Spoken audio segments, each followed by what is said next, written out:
안녕하세요. 저는 마녀공장에서 지금 8년째 근무하고 있는 전략계획본부 본부장 이주희입니다.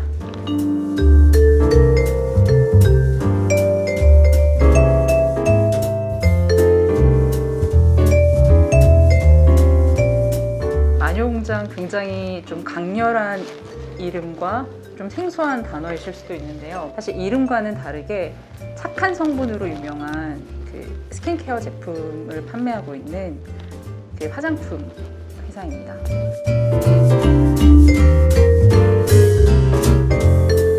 제가 마녀공장에 입사하기 전에 그 화장세포 치료제 회사에서 이제 R&D 업무랑 임상 시험을 통과시키는 업무를 진행을 했었어요. 2년 정도. 그것들을 바탕으로 이제 마녀공장에 입사하게 되면서 좀 제품들을 개발하는 데 좀 몸을 담았었고, 이를 바탕으로 아직은 좀 소규모의 회사다 보니까 제품 개발과 함께 사실 마케팅적인 요소도 가미된 업무들을 진행을 했었어야 되고, 이런 부분들이 좀 안정화되면서 이제 매출을 일으킬 수 있는 영업 쪽의 업무들을 하면서 회사와 함께 성장을 하고 있고, 그러면서 이제 전체적인 업무에 이제 관여할 수 있는 전략기획 업무를 지금 담당하게 되어서 그렇게 진행을 하고 있어요.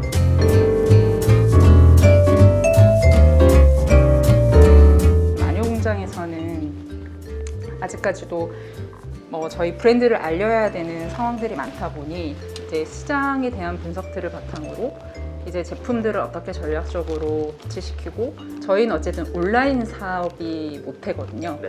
그러면 온라인도 굉장히 다양한 플랫폼에 진출을 해서 그 해당 채널을 이용하는 고객들에게 마녀공장을 어떻게 선보이고 어떤 제품들을 어떻게 전략적으로 또 꾸려나갈지에 대한 부분들을 담당자들과 함께 커뮤니케이션하면서 그렇게 키워나가는 업무들을 바탕으로 이제 전체적인 회사 매출을 발생시킬 수 있는 부분들에 대한 관여를 하고 있는 상황입니다. 우리나라에서도 사실 오픈마켓이라고 하는 흔히 알고 계시는 11번과 G마켓과 같은 특성을 가진 플랫폼도 있고, 굉장히 다양한 이제 성격을 띤 플랫폼들이 있다 보니까 그런 거에 대한 특성들을 일단 잘 파악을 해야 되는 상황이었고, 일본 같은 경우도 라쿠텐이라는 사이트는 일본 고객들이 이용을 하시고 입점 조건도 굉장히 까다로워요. 한국 브랜드들이 무조건 입점할 수 있는 조건들은 아니었음에도 불구하고 저희가 이제 Q10에서 워낙 좀 인기가 좋다 보니 라쿠텐에서 역으로 제안을 주셔서 좋은 기회에 저희가 진출을 할 수 있었던 좀 사례가 있었어요.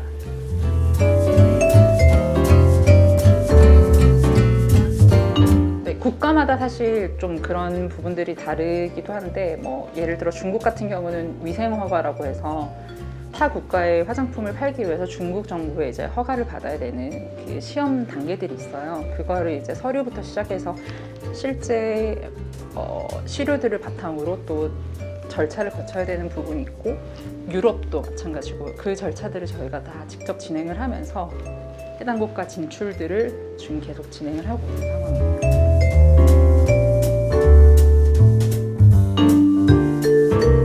사실 저는 도움이 된다고 생각을 하는데, 이 현업에서는 사실 학사만 하셔도 이 학사를 한 것을 바탕으로 이 경험치들이 쌓이면 그것 또한 사실 석사, 박사 학위만큼의 역할을 한다고 생각이 들거든요. 그래서 저는 이제 석사를 하면서 그 피부세포에 대한 연구를 했었고, 그게 이제 첫 직장을 통해서 좀 디벨롭이 되면서 화장품을 이해하는 데 굉장히 도움이 많이 됐어요. 사실 직접적인 실험을 하거나 직접적으로 무언가를 도출해내는 업무들은 아니었지만, 그럼에도 불구하고 전반적인 피부에 대한 이해도가 어느 정도 형성이 되어 있는 상태에서 하니까 확실히 도움이 많이 됐던 것 같아요.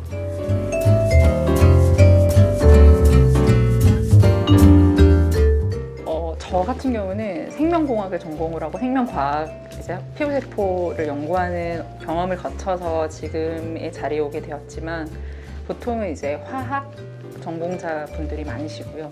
왜냐하면 이 하나하나의 이 전성분을 바탕으로 조합들이 이루어져서 하나의 시너지를 내는 화장품이 탄생하게 되기 때문에 이 화학 베이스를 가지신 분들이 굉장히 많으신 상황이에요.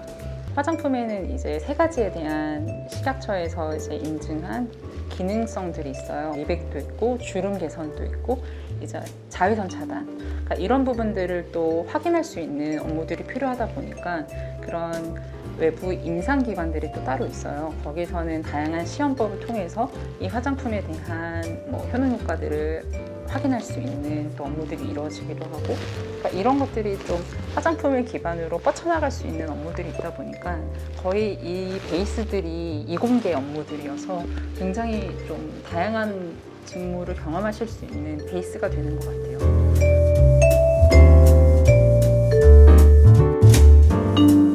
조금 냉철함이 있어야 될 것 같아요.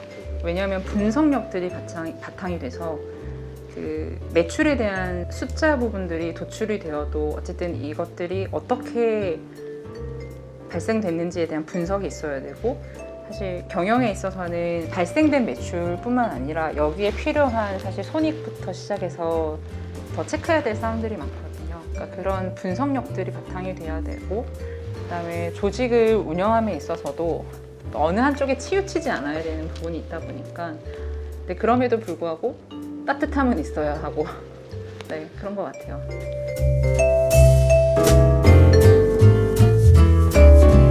그러니까 전체적인 걸 봤을 때 이제 발생된 부분들을 가지고 어떻게 더 나은 방향으로 갈지에 대한 좀 전체적인 그림을 볼 수 있고, 또 그런 부분들을 바탕으로 부서별로 좀 커뮤니케이션을 하면서 저희가 이제 분석들이 들어가다 보니까 그러니까 전반적인 이해도가 생기는 부분이 가장 좋고요. 조금 단점이라고 하면 사실 그 정말 매출을 발생시키고 제품을 만들고 그 전면에 나서서 업무를 할 때랑은 좀 다른 부분이다 보니까 직접적으로 관여를 하지 않는 부분이 조금 다른 것 같아요.